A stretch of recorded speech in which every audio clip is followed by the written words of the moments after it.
Bienvenido, Pastor Guzmán. ¿Cómo se siente en la mañana de hoy? Hola, buenos días. Bienvenidos para todos. Saludos especiales. Que Dios les bendiga de forma muy particular. Hoy, pues, un día bendecido. Comenzó bien temprano el día hoy.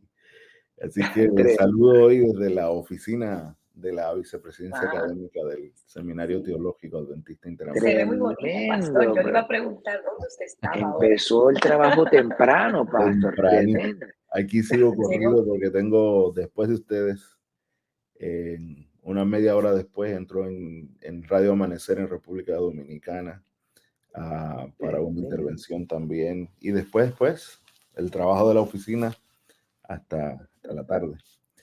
Así que hablamos en el nombre del Señor. Gloria a Dios, damas y caballeros. Tenemos otra vez al Pastor Ángel Guzmán, que es el vicepresidente del CETAI, que nos está bendiciendo esta semana con conocimientos maravillosos de la historia y la interpretación allí de Apocalipsis 11. Hemos crecido con el conocimiento de los testigos. Pastor Guzmán, hemos sido grandemente bendecidos con el conocimiento de la historia. Hoy queremos hacer un repaso de todo, que podamos crecer más en esa continuidad de la interpretación de Apocalipsis 11 y algo más que pueda usted añadir a nuestro crecimiento espiritual. La gente está escribiendo allí y saludándole y dándole la bienvenida, Pastor. Bueno, antes que nada, yo quisiera que me dieran un espacio de 2 minutos solo para hablarles de la iglesia. Excelente. Vamos a empezar a trabajar con el tema de la Biblia. Yo solo quería, siempre que tengo la oportunidad, pues le hablo un poquito de la bendición de la iglesia, de pertenecer y trabajar para la iglesia. Y una de las cosas importantes que siempre recalco, porque usualmente salgo a predicar por muchos lugares y me presentan siempre como alguien que trabajó en el CETAI. Entonces al final de cuando tú vas y saludas a los hermanos, y cuando tú crees que te van a preguntar algo del sermón, te dicen, ¿qué es lo que es el CETAI? Aunque lo diga muchas veces, pues siempre hablamos, porque es una gran bendición el lugar donde trabajo, no porque trabajo aquí, pero es una bendición de la iglesia. ¿Por qué? Porque la iglesia ha diseñado una escuela de educación superior y de posgrado para continuar la educación de excelencia con nuestros pastores. La iglesia está dividida en el mundo entero en lo que llaman divisiones, y nosotros estamos en la división interamericana, que cubre todo el Caribe, México, Centroamérica y todo lo que tiene que ver con la parte del norte de Sudamérica, todo lo que baña el Caribe, el Mar Caribe, Venezuela y Colombia, Trinidad y Tobago, las Guyanas. Entonces, en ese territorio nosotros tenemos 4,000 pastores adventistas que trabajan en iglesias. Cerca de 4,000 pastores adventistas hay en toda la división interamericana. Entonces, la iglesia diseñó esta escuela para ofrecerle la educación a los pastores. Lo bueno de esta escuela es que los pastores adventistas en ejercicio que son escogidos para trabajar con nosotros no tienen que pagar ni un centavo. Gloria a Dios. La iglesia son ustedes y nosotros todos. Se sostiene así.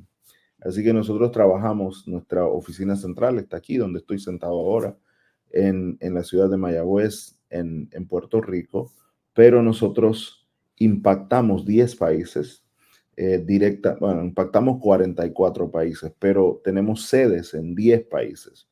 En Cuba, República Dominicana, Haití, Jamaica, obviamente aquí en Puerto Rico, México, en Centroamérica estamos en Costa Rica, Colombia, Venezuela, Trinidad. Estamos en varios lugares, en esos 10 países, para servir, y los pastores vienen a esos 10 recintos. Tenemos 19 grupos, digamos cohortes de pastores estudiando con nosotros, y ya contamos los egresados por miles, y damos la gloria a Dios por eso. Ahora mismo tenemos 718 pastores activos activamente estudiando con nosotros. Bueno, digo pastores, no todos son pastores, hay algunos, pero un por ciento muy reducido que no son pastores en ejercicio, son hermanos que deciden pues hacer algún tipo de especialidad con nosotros y se le da la oportunidad. Así que, bueno, nuestro anfitrión, el pastor Denis, es egresado de nosotros de la maestría. Sí, claro. Eh, y casi todos los pastores interamericanos pues han tenido algún grado con nosotros. Me toca la linda responsabilidad de dirigir el área académica, las clases, los procesos. Tomamos a la persona desde la admisión hasta la graduación y todo el proceso. Y pues un trabajo muy gratificante, muy agotador, porque es mucho y bueno, hay que estar constantemente moviéndose en esos países, pero gracias a Dios tenemos esa bendición aquí en la iglesia. Sería injusto durar una semana aquí y nunca hablarles de lo que la iglesia en este lugar y de lo que nosotros hacemos para la educación de los pastores. Tenemos dos tipos de programas profesionales que llamamos y programas académicos. Y esos programas tienen muchas especialidades. Entonces, básicamente tenemos una maestría profesional con muchos énfasis que se llama maestría en teología pastoral y los pastores se especializan en misión, en crecimiento, en administración, muchas cosas. Y tenemos el doctorado en ministerio, donde tenemos más de 100 estudiantes de doctorado en ministerio en Interamérica. Wow. Y en las académicas tenemos las maestrías en estudios bíblicos que se especializan en Antiguo Testamento, Nuevo Testamento, teología sistemática y el doctorado en estudios bíblicos también. Así que tenemos una linda oferta para los pastores adventistas y ellos pues esperamos que sean de bendición para la iglesia. Gloria a Dios, poderoso. Muy bien. Qué maravilloso. Y qué maravilloso saber ahí que hay oportunidad para crecer. Para poder si hay un hermano, ¿verdad?, que dice, quiero entrar a uno de esos estudios, ¿cómo lo hace, pastor? Fíjate que nosotros somos la única universidad adventista del mundo que no tiene un fin comercial, porque el CETAI, el seminario es sostenido en el 100% por la iglesia adventista. O sea, nuestro presupuesto viene así, derecho desde la división interamericana. Nosotros no tenemos eso, no vendemos créditos, no vivimos de vender el crédito. Somos una institución 100% sostenida por la iglesia adventista. Y es la única en todo el mundo. Nosotros tenemos más de 114, 115 instituciones adventistas en el mundo. Este es el único que es así en todo el mundo. Por ende, nosotros siempre utilizamos los canales de la iglesia. No estamos cerrados a que alguien que no sea pastor entre. No son nuestra mayoría ni son nuestro objetivo principal, pero hay hermanos que deciden estudiar siempre a través de los campos locales que los recomiendan. Todo depende del campo local que los recomienda. Entonces, ya de ahí se determina si va a si va a haber algún costo o no para ellos, pero siempre es a través de un campo local. Campo local son asociaciones y misiones. Ellos a su vez a las uniones y ellos nos contactan a nosotros y nosotros entonces le damos seguimiento a los procesos de admisión. Y sí tenemos muy interesados, María, en que entren mujeres también al programa. Tenemos muchas mujeres ya, pero la diferencia todavía es muy abismal entre hombres y mujeres. La mayoría en el territorio interamericano de pastores son hombres, pero estamos buscando también damas. Tenemos damas en los 2 doctorados y en todas las maestrías y en todas las cortes prácticamente.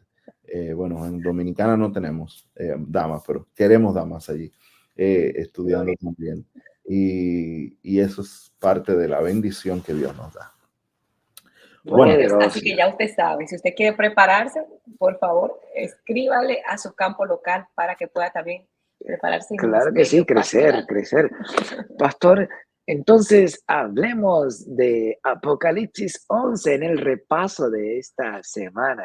Esto ha sido de edificación, dice la gente. Por ejemplo, Yamela dice que ella y su esposo esta semana, que eso ha sido de edificación para su esposo porque han profundizado mucho en la historia de la Biblia. De verdad que ha sido una bendición esta semana. Me alegro mucho por eso.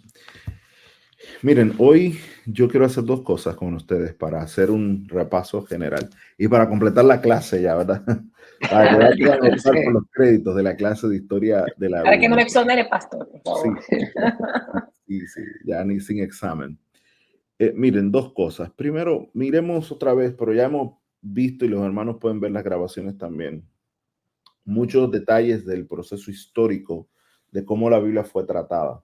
Hoy yo quiero también hacer pues el resumen general con la aplicación al final de cómo la Biblia viene pasando por esos momentos.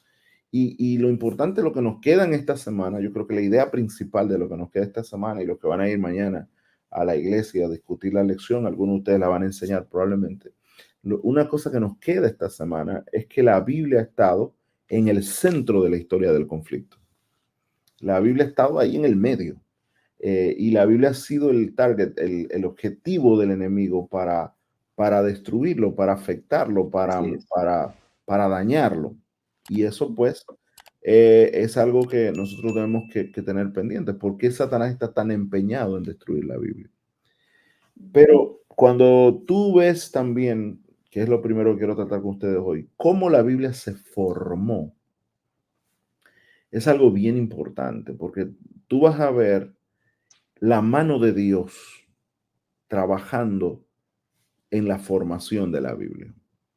Y yo dije esta semana, la Biblia se formó en un periodo de 15 siglos. Entre Moisés, que fue el primero que escribió en la Biblia, y Juan, que fue el último, hay 1500 años casi, 1450 años no se conocieron de diferencia. Y mire todo el proceso, cuánta gente intervino en la interpretación de la Biblia. Imagínense desde hoy, piense 1500 años para atrás. Estamos hablando que caeríamos en el principio de la Edad Media. Imagínense un libro que se empezó a escribir en el año 524, o el año 500, qué sé yo. Y ahora es que se termina de escribir. Porque la Biblia en realidad no es un solo libro. La Biblia es una compilación de documentos. Bueno, hoy lo llamamos el libro, pero en realidad la Biblia es el conjunto de muchos documentos que se escribieron de forma independiente, con contextos históricos diferentes, en 3 idiomas diferentes y con audiencias sumamente diferentes también, porque el contexto histórico era muy diferente. No fue lo mismo que Moisés escribió para Israel 1500 años antes de Cristo, 1400 y tantos años. Digo 1500 para hacer algo global, pero son 1450, 1440, vamos a poner, antes de Cristo. No es lo mismo, ni es la misma audiencia que lo que Pablo escribió a los efesios. Una mentalidad totalmente diferente. Pero cuando tú ves ese proceso de formación, tú vas a notar que la Biblia tiene temas que son transversales, temas que se meten en todo y que en la historia se van entretejiendo de una manera impresionante. Y uno de esos temas es el tema del conflicto, que comienza con el ataque del enemigo a la primera pareja allá en el Edén, y tú ves el desarrollo de la familia, de esa simiente que Dios le prometió a la mujer y que le dijo al enemigo, la simiente de la mujer te va a derrotar. Y el desarrollo de la Biblia es esa simiente, hasta que llega el punto de la historia cuando Dios mismo se encarna y es en la simiente y se convierte en la simiente de la mujer. Y cómo las enseñanzas de Jesús transforman al mundo. Todo eso se entrelaza en un solo libro ahora, pero que no es un libro, son 66 documentos diferentes. No se sentó nadie a decir, vamos a escribir algo así. Yo he participado en varias publicaciones de libros donde a mí me ha tocado escribir un capítulo. Eso da un trabajo para que lo que yo diga no se contradiga con lo que el otro diga, con lo que el otro diga. Y hay un editor general que está leyendo todo y que te manda para atrás el papel y dice, tú no puedes decir eso. ¿Por qué? Porque Denny dijo algo diferente. Y no lo contradijo. Entonces, Tremendo. pero en la Biblia no se sentó un editor. Sí hay un editor, el editor divino solamente. El Espíritu Gloria a Dios. Aleluya. El Espíritu Santo, que es el que entrelaza eso. Por eso la Biblia es algo tan grande y trascendente que Satanás dijo, esto no se puede quedar tranquilo. Esto hay que destruirlo. Esto hay que destruirlo. Cuando Jesús nació, la Biblia era solo el Antiguo Testamento, porque todavía no se había formado el Nuevo Testamento. Y los judíos habían preservado los documentos de una forma casi adorándolos. Eran muy reverentes con los documentos y con la transcripción y fue muy fideligna la transcripción, porque acuérdense que no había fotocopia, no habían disco duro en que guardar las soft copies de los documentos. Eran solamente manuscritos y había que estar transcribiendo sus manuscritos. Yo quiero decirles que en ese proceso, la preservación de los manuscritos, perfecta. Sabe que había cuestionamiento de, ¿será verdad que esto fue lo que se escribió antes? Porque hasta el siglo XX,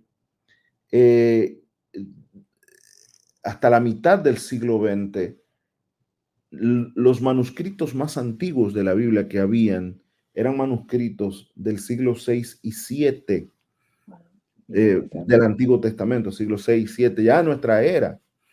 Eran manuscritos que ya eran muy tardíos, pero de repente allí por el año 1948, 47, 48, aparecieron unos documentos en unas cuevas en Qumran, en Israel, que se llaman los rollos del Mar Muerto. Y hay documentos allí 200 años antes de Cristo que tienen exactamente lo mismo que los documentos de 600 años después. Lo que te dice es que hay una preservación del mensaje bíblico increíble. Pero yo quiero llamarle la atención a algo que ocurrió en el Nuevo Testamento. ¿Cómo se formó el Nuevo Testamento? Cuando Jesús murió por favor, pastor, y se fue al cielo, cuando Jesús se fue al cielo, los discípulos reciben el Espíritu Santo, Hechos capítulo 2, ¿se acuerdan de eso? Y se van a predicar por todos lados. Pablo, que es el primero que escribe en el Nuevo Testamento, Pablo y Santiago son los dos escritores más antiguos del Nuevo Testamento, los primeros que escribieron. Aunque en la Biblia está primero Mateo, pero el orden del Nuevo Testamento no es el orden cronológico de los libros, sino que es el orden por el tipo de literatura. Obvio, tienen que comenzar con los evangelios, porque los evangelios cuentan la historia de Jesús. Obvio, tiene que seguir con Hechos, porque Hechos cuenta la historia de los discípulos de Jesús. Y después las enseñanzas de los discípulos de Jesús. Es el orden literario, la estructura literaria. Entonces, el Nuevo Testamento comenzó con cartas. Primero Pablo escribió unas cartas tesalonicenses, que son las más antiguas. Escribe la carta a los tesalonicenses. Cuando Pablo escribe, Pablo no sabe que está escribiendo la Biblia. Pablo está escribiendo una carta. Aleluya. Pero el Espíritu Santo inspiró a este hombre. Y Dios sí sabe que él está escribiendo la Biblia. La Biblia. Cuando Pablo escribe una carta a la iglesia en Tesalónica, que fue la primera, pues la iglesia en Colosa se entera, por decir un nombre, o en Corinto, se entera de que Pablo escribió para allá. Y Pablo es un hombre ya que tiene fama, que todo el mundo quiere escuchar. Y la iglesia le dice a Tesalónica, oye, yo sé que eso fue un problema interno que Pablo está resolviendo, le está escribiendo a ustedes algo muy personal, pero ustedes nos dicen de qué fue que él habló. Oh, sí, claro, le escribimos una copia y le escribían una copia a este. Y el otro le escribía, y entonces lo de Roma decía, no, pero manden una copia también de lo que Pablo escribió para allá. Wow. Y se fueron diseminando los escritos Y hoy se cuentan por miles los manuscritos que existen del Nuevo Testamento. Miles de manuscritos tenemos. Y comenzó a correr todo eso. ¿Sabe qué se inventó Satanás? Satanás se inventó de que algunos escritores, como no había una idea cerrada de esto es lo sagrado y esto no, unos escritores en el siglo II comenzaron a escribir libros poniéndole el nombre de los apóstoles. Y eso se conoce como los pseudoepígrafes.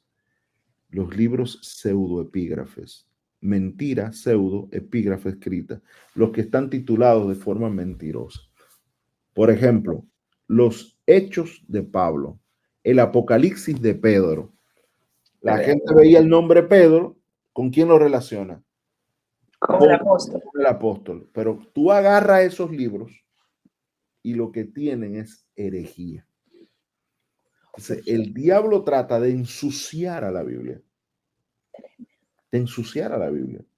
Y crea una serie de documentos. Ahora nosotros en historia y teología estudiamos esos documentos, pero lo estudiamos para conocer la historia, el contexto, cómo la gente pensaba en ese tiempo. Pero comenzó a utilizarse una serie de nombres falsos y a través de esos nombres falsos, todos sin excepción, todos tienen problemas doctrinales, incluyendo un gran grupo que pertenecía a una facción cristiana que se llamaba gnóstica o el gnosticismo. Por ejemplo, hace como 15 años atrás, yo recuerdo que hubo una revuelta, una revolución, porque apareció supuestamente un evangelio nuevo, el evangelio de Tomás, el protoevangelio de Tomás. Y comenzaron, yo estaba en República Dominicana y escuchaba en la radio, un programa que yo escuchaba siempre en la mañana, escuchaba una persona hablando de que eso apareció, eso es nuevo y que hay que entrevistar a alguien y todo. Y yo decía, ¿pero qué nuevo? El evangelio de Tomás tiene 1000 años. Y la iglesia no ha ocultado el evangelio, porque existía la idea como están ocultando documentos antiguos, porque la iglesia solo tomó los que pudo para controlar, para crear una doctrina.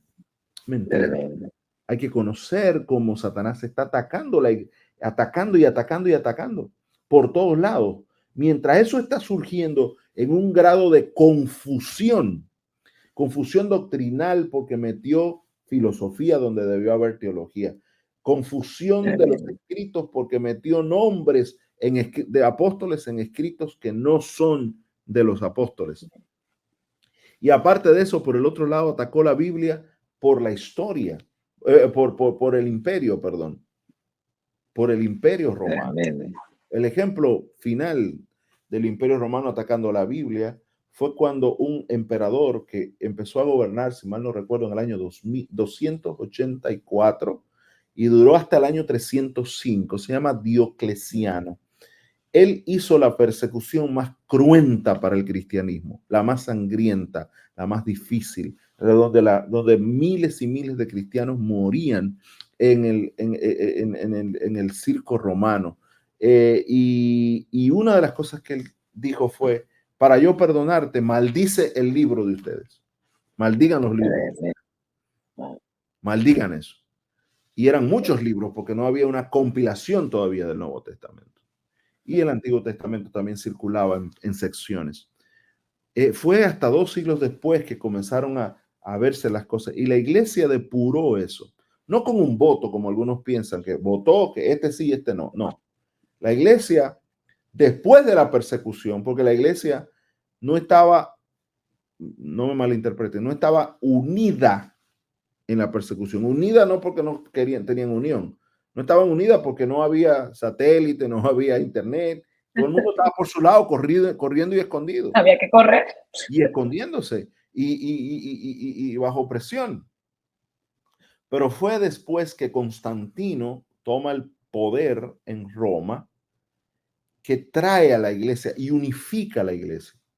Y viene todo el mundo, de todos lados del mundo, y se reúnen y se preguntan, ¿qué libro sagrado ustedes tienen? ¿Qué tradición apostólica ustedes tienen? Y saben una cosa, por más que Satanás se empeñó, al final del día solo quedaron los libros literalmente escritos por los apóstoles. El Señor preservó la Biblia. El Señor ha preservado la Biblia. A pesar de que emperadores, cristianos malintencionados, líderes religiosos, mismos líderes cristianos han intentado exterminar la Biblia, quemar la Biblia, romper, amenazar a muerte a la gente que siga la Biblia ha mantenido siempre viva la esperanza de la fe cristiana. Eso es algo impresionante. El que no conoce la historia de la Biblia no sabe cómo ha venido eso, ese paso a paso. Paso a paso. Señores, hubo un tiempo cuando usar la Biblia y leer la Biblia era penado con la muerte. Tremendo.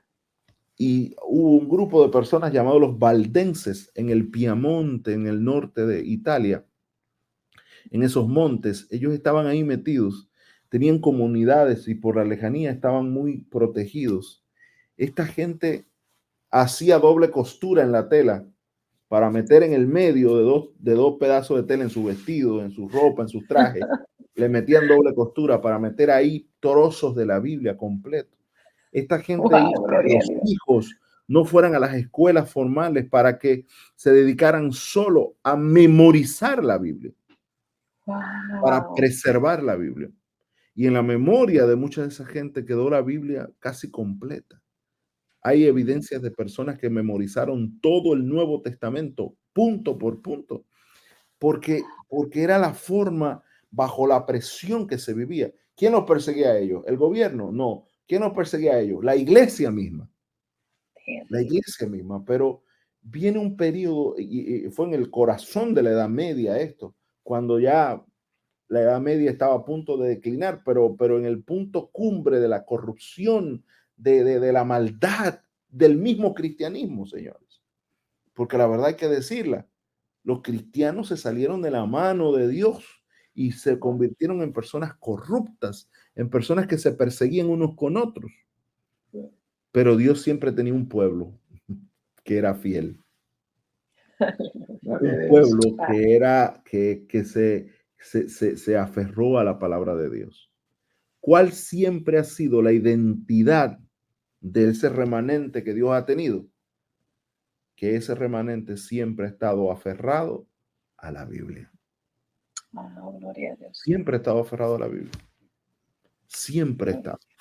A mí me pasó algo muy curioso una vez que estaba en un país. Yo estaba en Egipto en un viaje de estudio. Y pues cuando nos recibieron en el autobús, en el aeropuerto, pues el guía comenzó a hablar de las cosas que tú puedes hacer y las que no puedes hacer y todas las cosas, ¿verdad? Yo no le ponía mucha atención porque yo he ido varias veces ahí y no le estaba poniendo atención hasta que él dijo algo que como que me levantó la cabeza. ¿Qué pasó Y él allí? dice, que él dice fue, miren, si usted quiere tomar una cerveza o alcohol o quiere comer carne de cerdo, tienes que ir a un barrio cristiano. Y eso fue como tan... Es que un barrio cristiano. Y entonces ahí todos los que estaban en ese autobús eran adventistas. Y alguien reaccionó y dijo, espera, nosotros ni tomamos, ni comemos cerdo, ni... Nosotros no somos así. ¿Y ustedes son cristianos? ¿Seguro que ustedes son cristianos? Sí, pero los cristianos no son así. Sí, sí somos. Y cuando él se siguió interesando, decía, pero ¿y por qué ustedes son así? Entonces, cuando yo comencé a hablar con él y explicarle de cómo la Biblia habla de estas cosas y cómo nosotros hemos preservado el mensaje bíblico por muchos siglos y cómo nosotros queremos seguir viviendo el mensaje bíblico. Él dice, yo no tenía ni idea, ni la menor idea de que hubiera un grupo que viviera esas cosas. ¿Cómo? Y ese muchacho es cristiano. Es un tipo de cristianismo que se llama copto. Es cristiano. Y decía, yo no tenía idea. Y yo decía, sí. Y nosotros también tenemos, es que lo que la Biblia ha dicho, nosotros lo tenemos. ¿En qué tú crees en la Biblia? Desde Génesis hasta Apocalipsis, todo igual. La Biblia. Y así, yo pensaba ahí mismo, cómo en los años Dios siempre ha tenido un grupo reducido a veces imperceptible, pero siempre ha habido personas que han preservado el mensaje de la Biblia. Porque el mensaje de la Biblia es el mensaje central de esa metanarrativa, de esa gran historia que se llama el conflicto. Es la palabra de Dios. ¿Por qué? Porque cuando usted va a la historia de la Biblia, usted ve que en Génesis, Adán y Eva hablaban cara a cara con Dios cuando estaban en el jardín del Edén. Pero después que se pierde la conexión por causa del pecado, que el ser humano se aleja de Dios, que el ser humano ya no puede estar en la presencia santa de Dios, entonces Dios no abandona al ser humano. Mire, Dios expulsa a Adán y a Eva del jardín, pero no lo deja solo. Y la palabra de Dios viene a ser la representación de la presencia de Dios con nosotros. A mí me gusta pensar en la Biblia como el medio por el cual Dios me habla a mí. Gloria a Dios. O sea, para mí la Biblia no es Dios. No, claro que no. Dios es Dios, pero Dios me habla por su palabra. Y eso es importante. Y esa es la trascendencia que la Biblia tiene que tener para nosotros. Quería primero resaltar eso, para que veamos la importancia de ese proceso, como la Biblia se formó, cómo Satanás la ha atacado desde todos los ángulos, desde todos los flancos, pero Dios siempre ha preservado la palabra, pero activa. Volviendo a los testigos, entonces, esos testigos son la representación de ese curso de la Biblia en ese periodo tan oscuro que se llamó la Edad Media, que por 1260 años, días por año, ¿verdad? En la profecía, desde el año 538 hasta 1798, fue una etapa oscura donde la Biblia fue atacada desde la religión y luego desde la antirreligión, que fue la Revolución Francesa.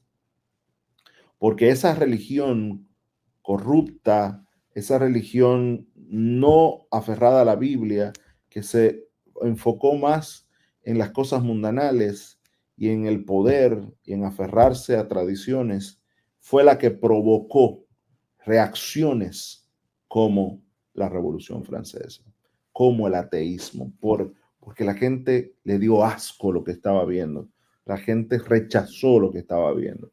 Hay un autor muy famoso, muy famoso, que se llama Karl Marx, que fue uno de es el fundador filosófico de lo que se conoce el socialismo, que luego pues, evolucionó en algo que se conoce como el comunismo. Marx tiene una frase que se le atribuye, pues, y la dijo, y muchas veces el mismo socialismo y el comunismo la usan mal. Él dijo, la religión es el opio de los pueblos. Así es lo que es el vicio, lo dañino a los pueblos.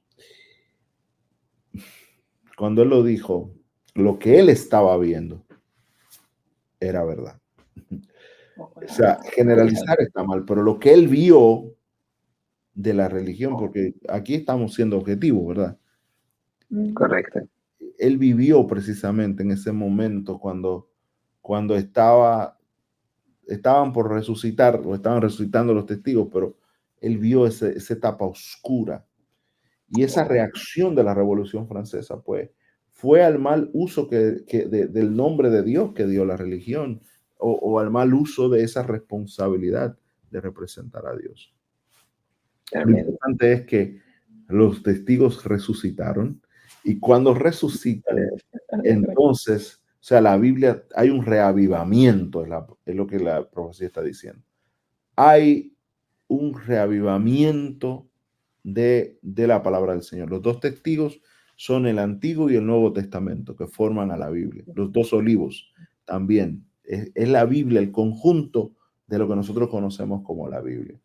Entonces, cuando viene ese reavivamiento por la Biblia, Dios le dice, levántate, vamos. Y dice la Biblia que se lo llevó en una nube para el cielo. O sea, para hacer una conexión con la resurrección de Jesús. El poder de la resurrección de Jesús es el poder del reavivamiento que iba a venir. Y ahora el reavivamiento trae como consecuencia un mensaje especial. Y ese mensaje está en Apocalipsis 11, que comienza con ideas de juicio en el templo y termina con ideas de juicio en el templo. Termina diciéndote que el juicio se está moviendo. Dios dice, mide el templo y mide el altar. Y mide el altar. El altar a que se está refiriendo allí es el altar que está en el lugar santo. No el de afuera, es el altar del incienso. Mídelo. Pero no mida a los que están afuera en el patio. Son las naciones los que están allá afuera. No lo midas a ellos. Mide los que están adentro. Una indicación, el altar del incienso es un símbolo de la intercesión de Jesús. Ese incienso que subía, imagínense allí, el altar es una mesa que tiene un incensario encima que constantemente está dando aroma agradable y que está subiendo, y que por las cortinas del santuario, por encima de las cortinas, entra hasta el lugar santísimo, que es el otro compartimiento que está en la parte de atrás. Es una representación hasta para los judíos que no entienden la obra de Jesús, o que no la entendían en ese momento antes de Jesús nacer. Entendían que el incienso tenía un concepto de crear un aroma agradable de algo que ya no es agradable. O sea, es como mi pecado no es agradable ante Dios, pero a través del incienso es agradable, no el pecado. Yo soy agradable a Dios. ¿Cómo? Porque ya fui perdonado, porque ya un cordero murió y la sangre fue asperjada en el santuario, y ahora el pecador recibe la intercesión, y el incienso es como esa intercesión. Entonces, cuando Dios dice mide el altar, está diciendo el juicio tiene que ver con la intercesión, y es la apertura del juicio investigador.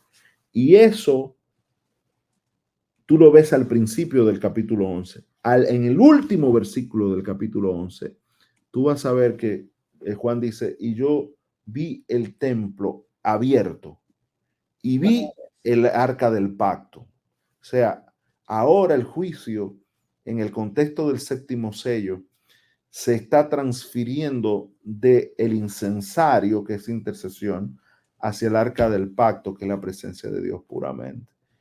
Es un momento donde hay el proceso de juicio cambia, y Jesús está en el lugar santísimo intercediendo por nosotros.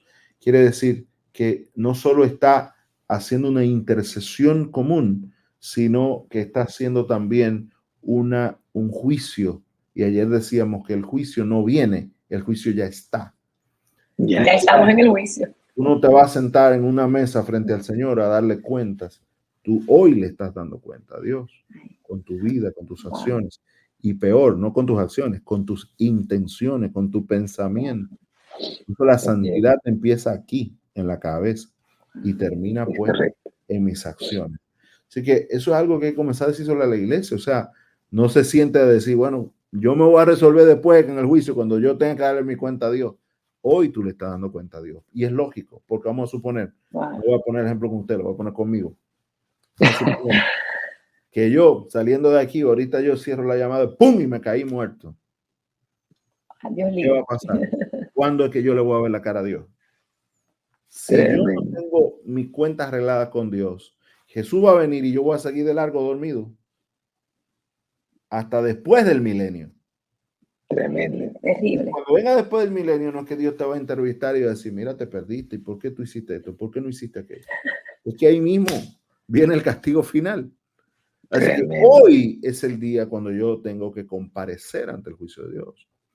Hoy, ahora, el aquí y el ahora, constantemente yo estoy compareciendo ante el juicio de Dios. Ahora yo te pregunto, ¿tú estás viviendo a la altura de esa realidad? Cuando tú salgas hoy a trabajar, a estudiar, a moverte ahí en el tapón de la ciudad, o yo no sé dónde, ¿está tu mente consciente de que tus acciones, de que lo que estás haciendo en ese momento está siendo tomado en cuenta para el juicio que determinará tu vida o tu muerte eterna? Tremendo. Hay que meditar en eso, pastor. O sea, eso es algo que nosotros nos tiene que llamar la atención y es algo que nos enseña Apocalipsis 11. Hoy ya el templo está abierto, o sea, el juicio investigador inició y 2300 tardes y mañanas, dice Daniel. Nosotros hemos interpretado que a partir de 1844 es muy coherente con la resurrección de los testigos, con ese reavivamiento que prepara para el juicio que viene. Y ese juicio apertura el tiempo del fin y surge un remanente, Apocalipsis 12, 17, surge un remanente de la mujer que es para anunciar, estamos en juicio. El mensaje de los tres ángeles, la hora de su juicio ha llegado. Eso se llama verdad presente. Es verdad presente. Hay que decir lo que está pasando hoy. ¿Dónde estamos hoy nosotros? ¿Dónde estamos hoy nosotros? ¿Dónde estás tú hoy? Bueno, tú te tocó vivir en un periodo especial de la historia del mundo. Así es. No nos están persiguiendo. No hay estacas para quemarnos. No están quemando la Biblia. No hay un emperador que quiere tirarnos a los animales. No, estamos viviendo en la época donde el juicio comenzó y que nosotros tenemos que vivir de acuerdo a eso y anunciarle a la gente. Salgan de la confusión. Salid de Babilonia, dice el mensaje del segundo ángel. Salgan de la confusión. Porque la gente cree que salgan de una religión o del otro. No solo eso. Babilonia es un concepto muy complejo en el Apocalipsis. Salgan de la confusión que están viviendo. Esa mezcla de religión con moralidad falsa. Puedes estar viviendo tu Babilonia en la casa. Porque Babilonia es una tentación. Yo no quiero idealizar el concepto de Babilonia. No, no, no. Pero tú puedes estar viviendo en la condición de confusión igual. Igual. Entonces sal de ahí, reacciona y di, espérate, es que ahora mismo mi nombre está en el cielo, los libros están abiertos. Cualquier momento se sella mi destino eternamente. ¿Para quién se sella el destino eternamente? Para el que muere. Todo, cuando usted ve que alguien muere, yo siempre reflexiono cuando me toca saber, murió tal, murió fulano, su destino está sellado. Ya no hay oportunidad. Ya su destino se selló, su juicio pasó, su cuenta de Dios fue dada. ¿Cómo fue? Solo Dios sabe, solo Dios sabe. Y nosotros tenemos que vivir de acuerdo a eso, sin temor. ¿Por qué sin temor? Porque tenemos a Jesús, tenemos al Espíritu Santo, tenemos a Dios, tenemos a los ángeles, tenemos todo el cielo a nuestro favor y no hay por qué tener miedo. Dios quiere salvarnos, Dios quiere levantarnos, Dios quiere hacer que nosotros sigamos adelante y nos salvemos y seamos prosperados en mucha salvación. Eso es el mensaje que tenemos que proclamar. Saber cómo Dios dirigió la Biblia y saber dónde estamos viviendo y cómo hay que levantar el mensaje bíblico hoy, pues eso se llama la verdad de hoy, la verdad presente. Y creo yo que es la única razón de la existencia del remanente, de la iglesia remanente. No existe ninguna otra verdad. No hay que hacer más nada, solo hacer eso y estamos cumpliendo la gran misión. Hay una pregunta ahí, María, que tú pusiste, perdona, no la había visto. Poderoso el estudio de esta semana. Hay una persona, pastor, que escribió que que ella tenía entendido que los dos testigos eran el pueblo de Israel y los gentiles, que ella le habían enseñado eso.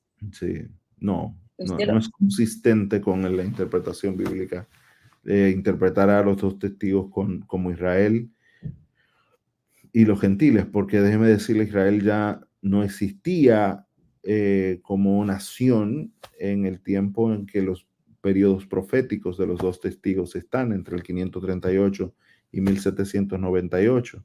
Y la palabra gentiles no existe así literalmente en la Biblia. La palabra agnos, la palabra se traduce como naciones, pues tampoco es un término muy ambiguo, muy específico del contexto de Israel, así que no creo que tenga esa conexión y que eso sea como podamos conectarlo bíblicamente. Los dos testigos son la Biblia, ese conjunto de todos esos documentos son la Biblia, y eso sí es consistente, porque la Biblia ha sido atacada, la Biblia fue dada prácticamente por muerta en la Revolución Francesa, y el ateísmo parecía dominar, y vemos cómo Dios sigue pues triunfando, y así seguirá hasta que Cristo venga. Wow, gracias pastor por esta explicación. De verdad que ha sido esta semana un estudio profundo. Hemos sido edificados, hemos sido bendecidos con el aprendizaje que el Señor ha permitido que podamos estudiar durante esta semana. Claro que sí. Dios, tal vez la persona que escribió allí debe mirar que cuando Juan escribió ya no estaba ese templo de Israel, que el templo que Juan está tocando y está viendo como actor en el cielo. No tiene nada que ver con el templo de Israel ahí. Así que tal vez tenga que mirar esa parte, que ya no hay templo. Cuando Juan está hablando, no hay templo en Israel. Así que la conexión de Juan es todo el ambiente espiritual, porque se está hablando del cielo cuando él entra.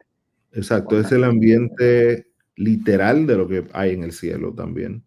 En el cielo, desde Apocalipsis 4, comienza la descripción del trono de Dios. A mí me gusta mucho cómo Juan describe el cielo. Juan comienza a describir en Apocalipsis 4 el trono de Dios. Correcto. Apocalipsis 5 el entorno del trono de Dios. Y luego va dando detalles como pinceladas de cómo es el cielo, hasta que llega Apocalipsis 21, cuando ya no es el cielo, sino la tierra nueva. Pero va como desde el trono, que es el centro, hacia afuera. Es algo impresionante. Exacto. Como Juan describe el trono, el cielo, siendo Dios el centro de eso. Y el templo es obvio que no es Jerusalén, porque en Apocalipsis, ahí en Apocalipsis 11 está hablando de los ancianos que están delante del trono de Dios. No está hablando de un templo en la tierra, está hablando de lo que Juan vio, que Apocalipsis 4 y 5 describen que fue en el cielo. Y es muy interesante. Juan dice, yo vi que el cielo se abrió y había un trono y hay alguien sentado en ese trono. Y por ahí arranca a describir cómo es el trono, los colores del trono, quiénes están sentados en el trono, qué está pasando frente al trono. Es algo sumamente hermoso e impresionante que está en el libro Apocalipsis. Sí, y la relación que hay entre ellos mismos ahí, de que no coincide con todos los elementos del templo de Israel ahí, porque cuando Juan ve, está el templo, está el altar y está la gente que va a ser medida. Pero en Israel está el templo, está el altar, está la gente, pero están los sacerdotes. Ahí no aparecen los sacerdotes porque no se refiere al templo de la tierra, sino está hablando de ya el templo espiritual donde Cristo es el sacerdote y no necesita ser medido allí como tal. Wow, pastor. Gracias, pastor. De verdad que esto ha sido edificante. Hemos crecido, la gente de verdad que ha escrito, que ha sido bendecida, pura cátedra. Gracias por estar con nosotros durante toda esta semana. Pastor, usted sabe que usted es de esta familia del primer lugar. Y la gente, hay gente que se ha conectado, pastor, que solo se conecta cuando usted está. Yo creo que por lo menos una vez a la semana usted va a tener que entrar aquí para que esta gente venga al primer lugar, por lo menos una vez a la semana. Estoy a su orden, ya tú sabes, solo me escribes y nos ponemos de acuerdo ahí en la fecha. Gracias a los pastores, con mucho gusto. Wilnor también que se han conectado. Y saludos a todos mis compañeros, amigos. He visto muchos amigos, gente cercana. Sí. Y gente que ve los videos después. También algunos se han comunicado, incluyendo mi familia, allá en Dominicana, que han visto los videos, mis padres. Pues un abrazo para todos y que Dios me lo bendiga y que el Señor nos ayude a ser fortalecidos en su palabra, en su mensaje, en la verdad en que estamos viviendo y que nos ayude pronto a estar en el reino de los cielos con Jesús. Que el Señor me le compense el tiempo, pastor, dedicado. Gracias, bendiciones pastor. En este día. A su orden completamente. Bendiciones.